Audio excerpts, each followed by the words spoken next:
বীভৎস গরমের মধ্যেও আজকে সকালটা ছিল বেশ সুন্দর। হালকা হাওয়া হচ্ছিল, হালকা ঠান্ডা ঠান্ডা ভাব ছিল। আসলে কালকে রাত্রে বৃষ্টি হয়েছিল, তো তারই একটা এফেক্ট এখনও রয়েছে। রাধে রাধে, আমি Ananya. Welcome to my channel. তো এত সুন্দর একটা সকালের পর চলে এসেছিলাম নিচের ঘরে, যেখানে এই পুচকি পুচকিগুলো ঘুরে বেড়াচ্ছিল। এখন তো চোখ ফুটে গেছে, ওদের টুকটাক হাঁটতে পারছে, বদমাশির তো শেষ নেই। আর আমাদের কাউকে দেখতে পেলেই একেবারে ওই বাক্সটা থেকে উঠে বেরিয়ে যেন আসতে চায়, এরকম অবস্থা হয়েছে। আমি তো ওদেরকে সবসময় একটু আধটু এরকম আদর করতে থাকি, আর ওদের মাও মাঝে মধ্যে চলে আসে আদর খেতে। প্রথমে ভাবতাম হয়তো ওদের মা ইনসিকিওর, বাট এখন মনে হয় যে ওদের মা অতটাও ইনসিকিওর নয় আমার সাথে ওদেরকে নিয়ে। ব্যাস একটু হয়তো আদরটা ভাগ করে নিতে চলে আসে। তো ওদের সাথে খেলাধুলা করার পর আমি আবার রেডি হয়ে বেরিয়ে যাচ্ছি শপে। সকালে বাড়ির কিছু টুকটাক কাজ মিটিয়ে স্নান খাওয়া সেরে এখন বেরোতে বেরোতে অলমোস্ট 12টা বেজে গেছে। আজকে ঠিক করেছি একটু বেশি সময় শপে থাকবো। সেলটা কালকে প্রচণ্ড ডাউন ছিল, তো সেটাই একটু বোঝার চেষ্টা করব কেন, কি সমস্যা। দেখা যাক কিছু বোঝা যায় কিনা। এদিকে রাস্তার মাঝখানে হঠাৎ করে পলাশের বাইকের চেনটা পড়ে যায়। বীভৎস রোদের মধ্যে অলমোস্ট 10-15 মিনিট কি তারও বেশি সময় আমরা দাঁড়িয়েছিলাম। আমি না দেখছিলাম সব মানুষজন পাশ কাটিয়ে চলে যাচ্ছে, কেউ একটু খিল্লি করছে, খুব খারাপ লাগছিল। তারপরে এই এক দাদা এসে হেল্প করলেন। খুবই ভালো লাগলো এটা ভেবে যে এখনো ভালো মানুষ আছে, সবাই খিল্লি করে পাশ কাটিয়ে চলে যায় না। তারপর শপে এসে বসলাম। তো আজকে টুকটাক প্রেসক্রিপশন মোটামুটি আসছিল, দুজনেই ব্যস্ত ছিল প্রেসক্রিপশন সার্ভ করার জন্য। আর ওদিকে অতক্ষণ টানা রোদের মধ্যে দাঁড়িয়ে থেকে আমার অবস্থা তো একটু খারাপই হয়ে গেছিলো। তো নিজের জন্য এবং শপের সবার জন্য একটু লস্যি আনিয়েছিলাম। তারপরে এত গরম ছিল আজকের দিনের বেলাটা কি বলবো। তো ফ্রিজের মধ্যে না আমরা ওয়েট টিস্যু রেখে দিই, আর এই ফ্রিজে ওয়েট টিস্যু রাখার আইডিয়াটা পলাশের।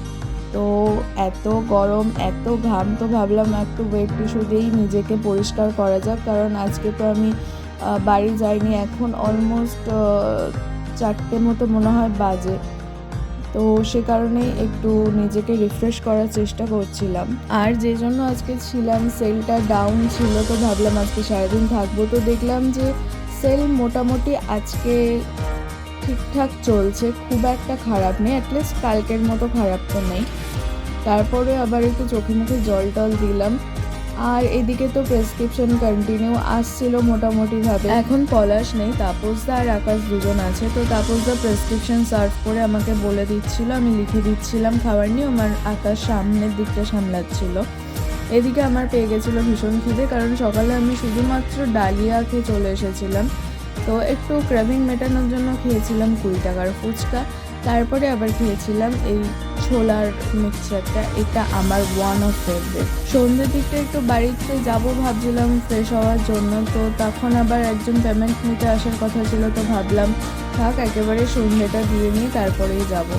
আজকে সন্ধ্যে দেওয়ার জন্য একটু মিষ্টি ভোগ এনেছি, ভালো মিষ্টি, গজা মনে হয় এটাকে বলে। আর ভোগ নিবেদন তো তুলসী পাতা ছাড়া হয় না। আমি খুব একটা নিয়মকানুন জানি না, মানিও না। আমি মনে করি মন থেকে ভক্তি করাটাই আসল।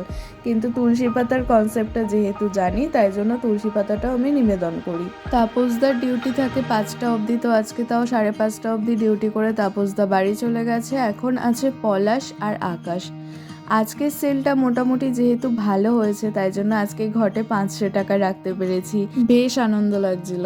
তারপরে চলে এসেছিলাম বাড়িতে এসে একেবারে স্নান টান সেরে নিয়ে আবার যাচ্ছিলাম। খুব একটা বেশি সময় বাড়িতে স্পেন্ড করিনি। পলাশ নিচেই বসেছিল, মায়ের সাথে গল্প করছিল। সত্যি বলতে আগের সপ্তাহটা একদম ফাঁকিবাজি করে কাটিয়েছি, তা এই সপ্তাহটা ভাবলাম সেরকম কাটানো যাবে না। তারপরে শপে এসে একটু সারাদিনের টুকটাক হিসাব দেখলাম সেল টেলের ব্যাপারে এবং কতটা কি পেমেন্ট হয়েছে সেই সমস্ত নিয়ে। তারপরে পলাশ নিয়ে চলে আসলো চিকেন রোল। ছোলা এবং ফুচকা খেয়ে আমার পেট মোটামুটি ভরে থাকলেও আমি চিকেন রোলটা অ্যাকসেপ্ট করলাম। আমার পক্ষে পুরো রোলটা খাওয়াটা একটু চাপের হয়ে যায়, বাট পলাশ 3টেই এনেছিল, ওরা কেউ আমার থেকে হাফ শেয়ার করতে রাজি ছিল না, অগত্যা আমাকে পুরোই খেতে হয়েছে।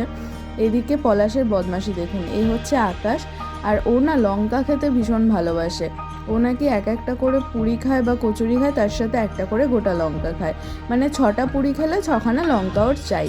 আর যখনই এরকম রোল বা কিছু আনা হয় ওর কমপ্লেন থাকে ঝাল হয়নি, লঙ্কাটা কম হয়ে গেছে। সেই জন্য পলাশ আজকে ভরে ভরে গোটা লঙ্কা ওর মধ্যে আনিয়েছে। প্রথমে ভাবছিলাম ওরকমভাবেও লঙ্কা হয়তো খেতে পারবে না, বাট ওকে দেখে বোঝা যাচ্ছিল ওর কাছে কোনো ব্যাপার না। এই দেখুন, একটা বাইট নিল আর একটা গোটা লঙ্কা, আর এদিকে আমি ভিডিও করছিলাম বলে ওরা হাসাহাসি করছিল। ওয়েল, আজকে দিনটা খুব ভালোভাবে কাটালাম। তো এখন মোটামুটি বাজে রাত 10টা 10 বা 15 মতো হবে। তো এখন সব ক্লোজ করে আমাদের বাড়ি চলে যাওয়ার পালা। এদিকে আবার আমাদের বাড়ির ফ্যানটাও গেছে খারাপ হয়ে। এই গরমের মধ্যে কি যে করব, তো বাড়ি এসে সাথে সাথে এসিটা অন করতে হলো। এবার সাথে সাথে তো আর ঘর ঠান্ডা হয় না, একটু সময় দিতে হবে। ওয়েল, আজকে দিনটা এইটুকুই। রাধে রাধে।